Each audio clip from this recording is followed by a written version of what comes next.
Hello everyone, welcome back to the Hobart Bay Sports Network. I am your host Justin Winter, and today we have the TCU Horned Frogs against our very own Hobart Bay Ones. The Ones come in ranked number 4, moving up a spot after Florida lost last week. TCU did not have a great game last week. Their quarterback went 16 for 23 and threw an interception. Their running back got 118 yards, so that's pretty good. But if you look at who TCU faced, they faced Iowa State, conference game. It took overtime, and Iowa State is not the most highly touted team this year. If you look at the TCU roster, you'll notice that their O-line is their strong suit with 2 strong centers, a couple of good tackles, and then they also have some defensive pieces. Their top receivers aren't bad, but one of them is already out for injury. Aside from that, they have some more defensive pieces. They're not looking great on offense, though. The best defensive piece is Michael Curry, who last week had 6 tackles, 4 for loss, 2 assisted, and a sack. That was their best play last week, or best player. He's not the fastest defensive end we've ever seen, and honestly, he's not the best that we've ever seen. We should be able to handle him and this TCU defense. We are in Beaverton, Oregon for today's matchup between the TCU Horned Frogs and the Hobart Bay Ones. The Black Turf Special coming to you this year. TCU wearing those Blood Frog uniforms, and apparently they have a good pass offense. I don't know how they do. They probably played while everyone else was on a bye. That's my guess. So right now, both of these are highly rated offenses. I wouldn't put much stock into that, considering we're only one game into the season. However, Hobart Bay is coming off of a massive win over Wyoming.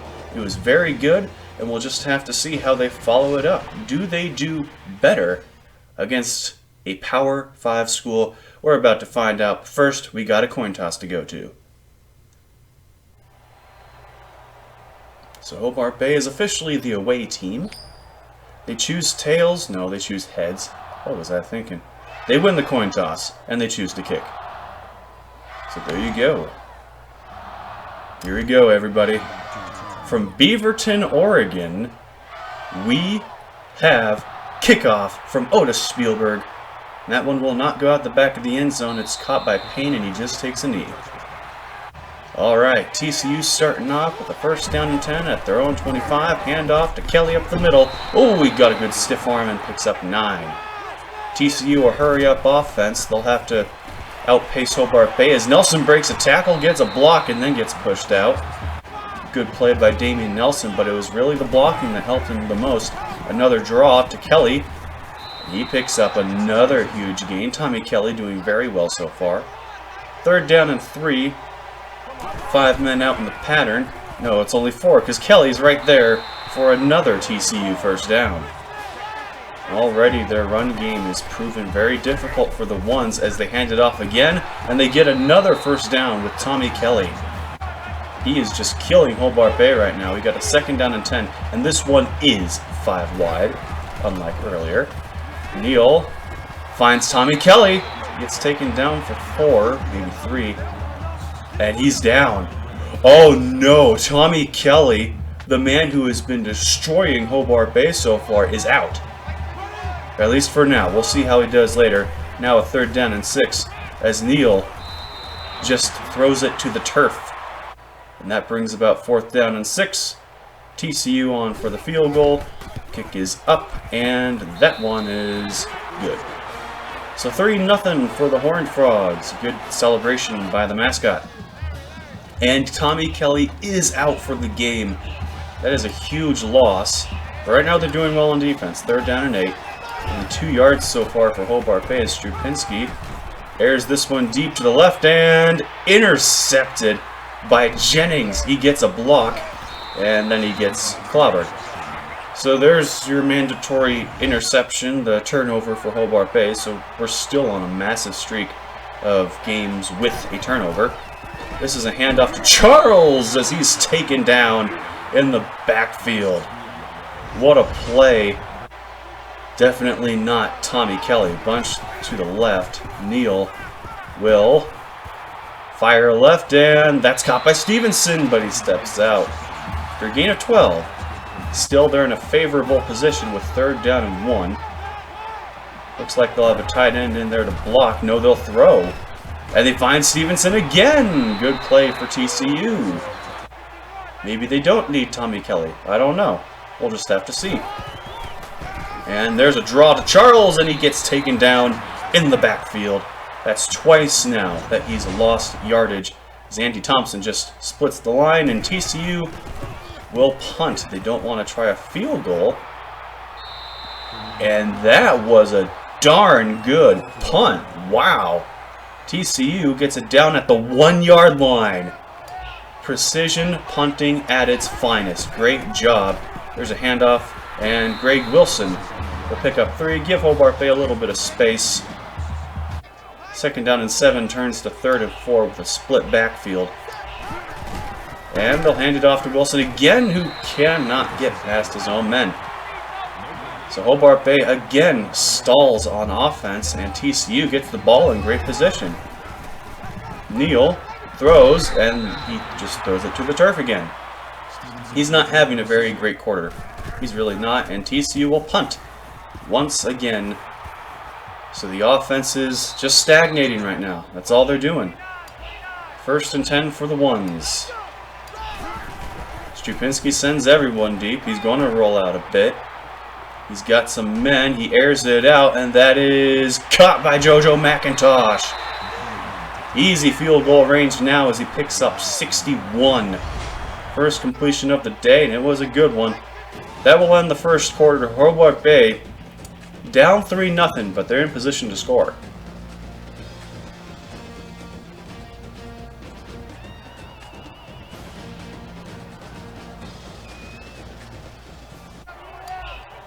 Second quarter begins, 2nd down and 4. Split backfield again. Handoff to Tyree Nolan this time. And he picks up a 1st down. Good run by Tyree Nolan. He's the sophomore running back who took over Trey Regis's job last year. This year, he's not off to a great start, but you never know. Stupinski, oh, it's incomplete. He threw it into coverage, and it just didn't work out. Still, an easy chip shot field goal for Spielberg right there, and Hobart Bay ties it up. 2nd and 10 for TCU. Again, keeping many receivers out on the field. It's a keeper for Neal, and he gets taken down. What a great play. Timothy Paulson, the freshman, I'm pretty sure. 3rd down and 12 for TCU. They need to get something going. Neal will obviously throw, and that's caught by Adrian Charles for only 3. That won't get you anything. And Hobart Bay will get the ball back once again. 3 receivers to his right, but it's going to be an option keeper for Stupinski as he takes a shot, but he gets 5.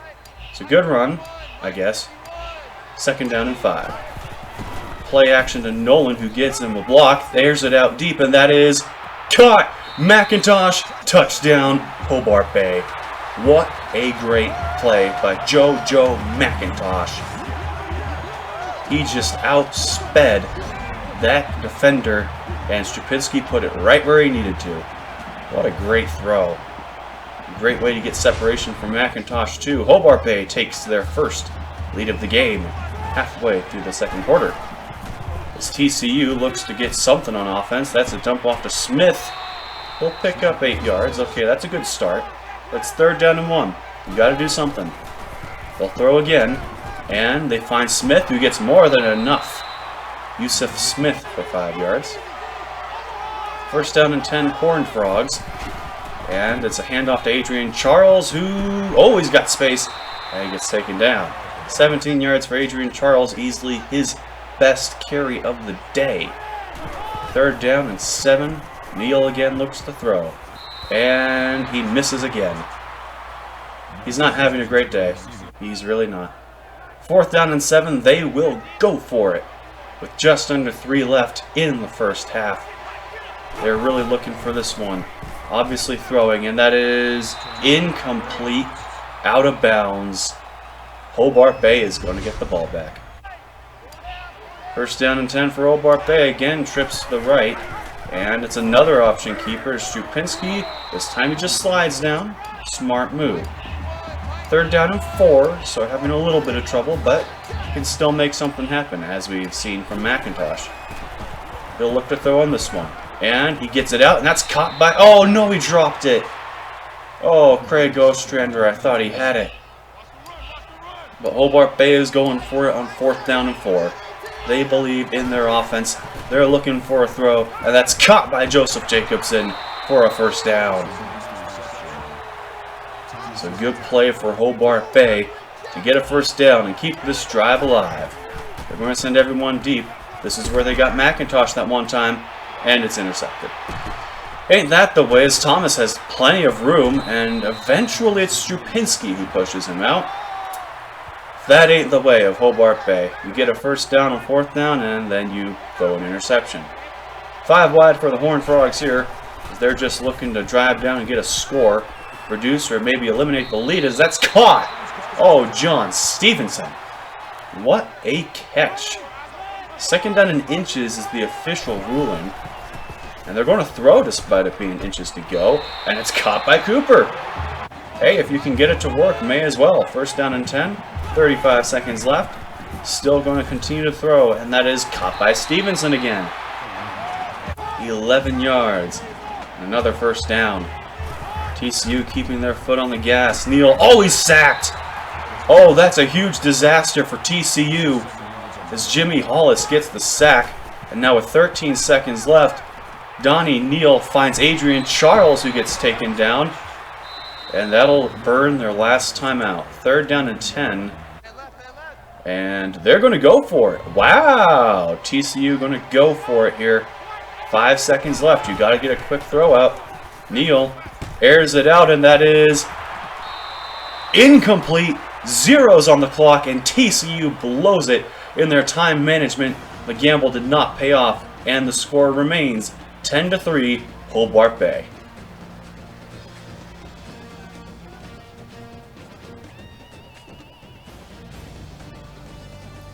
Well, Hobart Bay, their defense has done pretty good.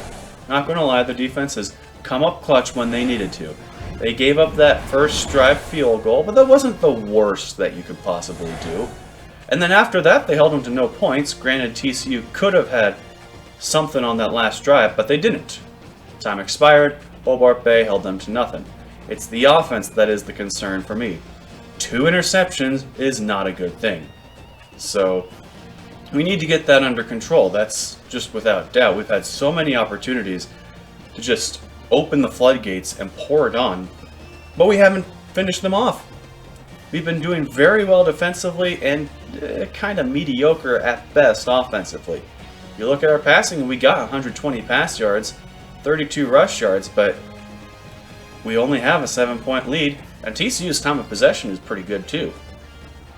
So if we can eliminate the turnovers, I think we'll be fine. And the defense just has to keep on doing what they're doing. They're pretty solid right now. And I think Hobart Bay has everything that it takes to finish this off. It's just a matter of not making stupid mistakes like we know them to do. So 2nd half begins. Hobart Bay, 2nd down and 10.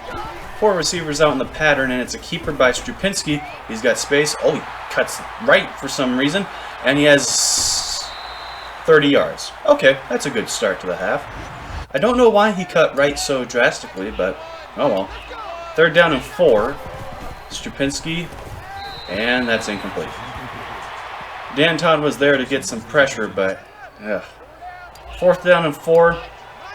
Hobart Bay's 3 for 11 in passing, and they'll keep it on the ground as Strupinski gets enough for a 1st down, and he takes another shot. He needs to stop taking those shots. It's hard to do. There's a reason why running backs don't last very long. It's a blitz here. Strupinski finds Nolan. Nolan, oh, he's got some space, gets a block, and he picks up a 1st down on the screen pass. Good play by Tyree Nolan. Brings up 2nd down and 6. A tight end, 3 receivers, and a running back. That's Strupinski. He'll just dump it off to Joda Joannan, who is officially marked just short. So Hobart Bay has 3rd down and inches. They've been horrible on 3rd down today. Hand off to Nolan. That one's easily enough as he gets a first down and goal. So Nolan up to 26 yards on the day. Third down and goal from the 3-yard line. Not sure if they'll run or pass. It's a run, and Nolan gets the easiest touchdown of his life. 3 yards in, and there was absolutely no one there to guard him. I mean, absolutely no one. It was a massive hole, so TCU now down by 14. They're going to have to continue to do something. Although what I don't know is Charles loses more yards. TCU has been struggling all day ever since they lost Tommy Kelly. He was their offense. They were doing so well with him. Now with third down and 11, they're just going to run a draw. And Adrian Charles, he got a good spin forward, but still very short of the first down marker. So TCU will instead have to punt. This is not an advantageous play for them, but there's your punt. JoJo McIntosh back to return. Gets it, goes left, cuts right, always got some space, makes a man miss, always got a lot of space. JoJo McIntosh, the punter to beat, beats him, there he goes! Touchdown, JoJo McIntosh! What a return. And I mean, that was just fire. Look at him as he just completely runs past everyone. The punter made a terrible mistake as he tried to cut in instead of going forward in his pursuit. And Hobart Bay has a 21-point lead now. TCU is very desperate at this point. They have to be. Neal finds Nelson. Oh, they marked him short. They marked him short. And they give it right back. They don't feel the urgency, apparently. 16 seconds left in the quarter. Strupinski just gets the snap off as he drops back and caught Joseph Jacobson in the open field. Hobart Bay's passing game has come alive here in this third quarter, as now they lead at 24-3 with some good offense and some McIntosh magic.